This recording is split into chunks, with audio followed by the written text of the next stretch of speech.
Some voice. Oh, we gotta have a little volume here. Look at those reprobates.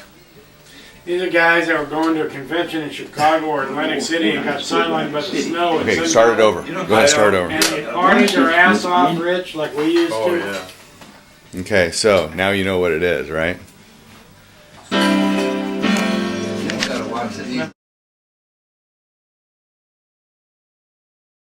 The Sun Valley Gang. Then came World War II in 1941 and the temporary stopping of conventions, trips, and parties. However, when the war ended, the first post-war National Canners Convention was set for January 1949. The same group decided to again go and stop at Sun Valley, Idaho. Naturally, they all had business friends who wanted to join them, so each gang member was allowed to bring one guest. They ended up with an overflow private Pullman dining car and club car from San Francisco, and about 8 from the Northwest would join them in Sun Valley.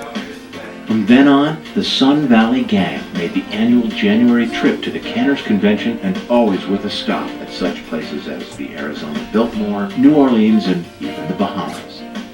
Also starting in 1940, the Sun Valley Gang started the Fall Invitational Golf Tournament, and then in May 1950 an annual spring reunion at Pebble Beach, given by the guys for their dolls.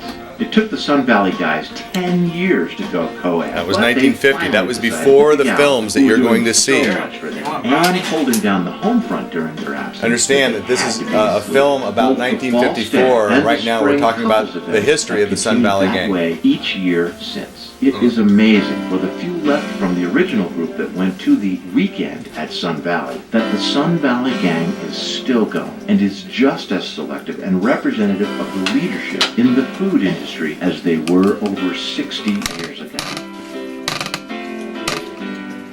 Mort Beebe, 1989. I'm Bob Beebe. Hi. Frank Walker Jr. brought over some films one day that Frank Walker Sr. had taken during the 1954 Sun Valley Gang trip back east to their annual convention.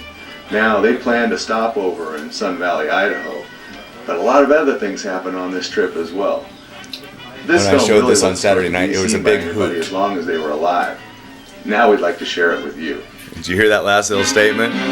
Nobody was supposed to see this as long as anyone was alive. Remember? This is the story. The group all assembled in the Oakland Bay area to get onto the train to start traveling to Portland. Okay. On the way up to Run. See you Portland, guys. they Take gathered care of all their yourself. friends. Oh, good to see you. Well, Jack, some of the ladies. see you soon. Take care. See you, better. To get onto the Okay. train was a fun Good to meet thing. you. Everybody Yeah. got their Okay. baggage Nice to and meet you. got their chairs, Ralph Seeley. took all their smokes and their goodies. Of course, once on the train, you had beers, you had sodas, you had women. Oh, you always offer a friendly drink to a lady. There's Mort Beebe. He was always organizing all the games, playing dice and having a good time. And Remember this? ship captain crew. How about that, Ralph Seeley says. He throws a winning hand, a 6, a 5, a 4, 2 sixes. Being on the train with everybody, that was what living was all about. You know those guys?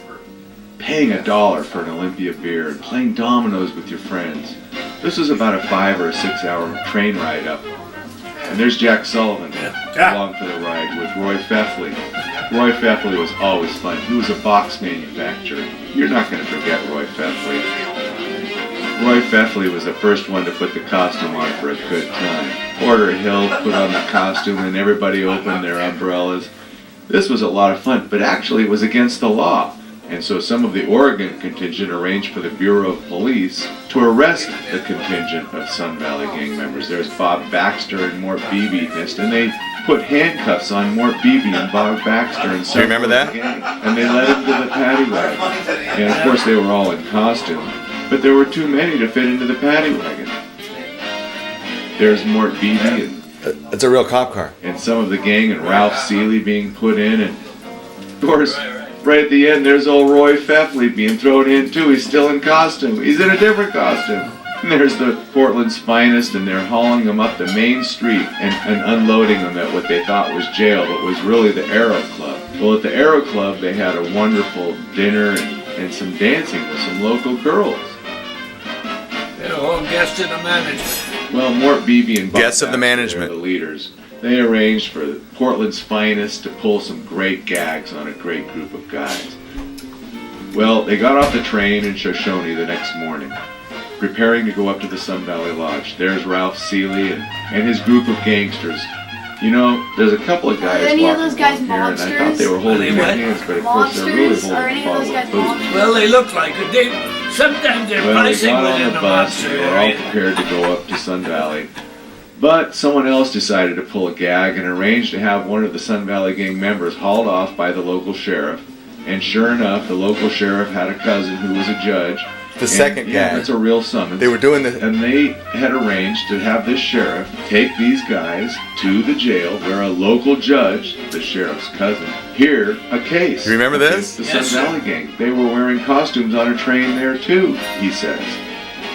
Well, they went in, they actually were tried, and of course they had to pay a $50 fine, and here they come out, not too happy. Whitney, right? And here's the guy that had to pay the fine. Who's that? I wonder what he said. I know. Well, they finally were on the bus. Look at this. On the way, the There's first two bus seemed buses. to not like one of the gentlemen that was doing or saying something, and they dropped him off. Luckily, the second bus coming along, They didn't have had to cell take a phones rest back stop. then. It was a good thing, otherwise he'd still be walking. Look at the Woody. Well, they finally arrived at the Sun Valley Lodge. And of course, they all had street clothes, but this was the middle of winter in snow country. Well, the Jesus. first thing in snow country Fine, that you want to do fine is, looking group of men. well, you look for the snow bunnies. There probably were 4 or 5 men to every one girl, but they found that one girl. How many women were there, Jack? This Zilch. gal being out on the ice skating rink was unsuspectingly being Oh, there was watched. some in Of the course, her skating skirt rink. coming up was quite something back then. Well, finally, a little boy kind of advised her that her skirt was up, and she started trying to keep it down. She kept it down as best she could. Were there very many airplanes back Every once in then? a while, something what? unusual Airplanes? happened. And in this case, an airplane flew by, and they all looked up. Was something new. Well, Sun Valley is still the ski center as it was back then. There were some wonderful skiers. What's really interesting Remember is this, the Sun Jack? Valley Gang they were headed to the top of the mountain in their city clothes. These guys didn't have anything but their street shoes. They did have a ski bunny tour guide though. There's Bert Reeser in the middle with his Frank military Walker. coat. He was the only one that was prepared for the cold. He's got his hands in his pockets to boot. Everybody else is in their that street Jack clothes, Reese's and they look father? okay. They're at the Yeah. Gold Sun Start. This is right at the top of Mount Baldy.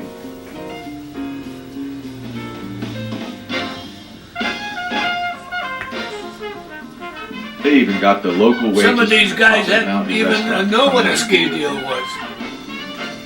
Anytime there was a lady, boy, they were looking at what kind of shape they were in, and certainly this woman had good form. This guy was a pretty good skier too, but when he gets to the bottom, he almost kills somebody. Well, what's that guy doing out there anyway? Being at the top of the mountain in a suit and a tie with your cigarette. You guys know who that boy, is, don't that you? must be living. And That's these Jack guys, Sullivan. They were living.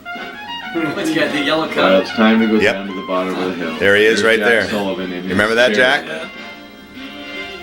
Of course, this looks kind of strange. Skiers with burlap sacks covering them. I don't know, this looks like something right out of Star Wars. With that color enhancement. Who did the color There's Mort enhancement? Beebe original. waving goodbye. They're heading down to the bottom of the hill. Look at this. Watch this. And you know they gotta get off. Just What do you the think same about this, way they get Jack? on. Yep, yank them right off. That's the only way. Did he look dapper After a or good what? afternoon up on the mountain, it's time to find the girls in the pool. Yeah, the girls What a in the relief. pool. The Sun Valley Gang always liked to find the girls in the pool. They have a sale on the This girl shirts. happened to be the snow bunny that was helping guide these guys at the top of the mountain. Now, our snow bunny really liked Porter Hill. That was Wilbur She Cox, though, was wasn't it? hugging him and kissing him. I mean, she almost drowned him. She even put the cup on top of his head. Then Ralph Seeley finds out about our little snow bunny. Well, she was with at least 4 guys now so far, and they all seemed to smoke, and they enjoyed her. And when this guy was holding her hand, this was a big deal for him. They covered her up, and she tried to leave, but of course she had to have one last moment. But Mort Beebe said, "Oh my gosh, look what's about to happen. This is the way the Sun Valley Gang should be. It doesn't matter. We want you to jump in Nothing for with your sale. clothes on." This is a great way to let steam off. You know who that was? Who's that? This is towards the end of the trip, and they got back on the train and they headed to the east. All except and they had one. a wonderful convention. What's he doing? Isn't that great? That's good. So Jack, you remember that?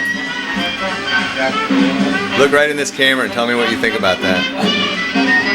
Brings a tear to my eye. Is that real? Is that the real story? Is that what happened? Sure. Yeah. Now almost everybody there is gone, right? So I haven't broken any rules. No, I don't think so. Okay. And I'm not going to sue you. And when you're gone, I'll tell the stories about you. Yeah. Now just but do you remember going up there on top of that hill? What did you say? That a lot of people didn't even know what? They didn't even know what a chairlift was. You know, the guy had to stop it and then get some of the guys on. It wasn't cold at all up there. You It guys. was cold. It was. It was Yeah. cold. Yeah. All right. You guys Dick? had a night there, Jack? Dick, do you remember any of those guys, Dick? Oh, yes. Dick? One or two, not, Yeah. they were before my time. You came in after that, though. You came in, Dick. You came in after that, though. What year did you come in, Dick? About 60, I think. 60. Yeah. Now, Jack was never a member, though, was he?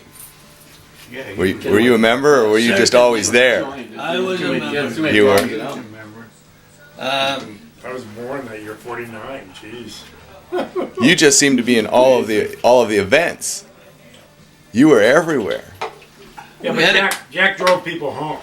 We had a product that was pretty hard to sell. That's right. Like his son Jimmy, he's a designated driver. All right, Jack.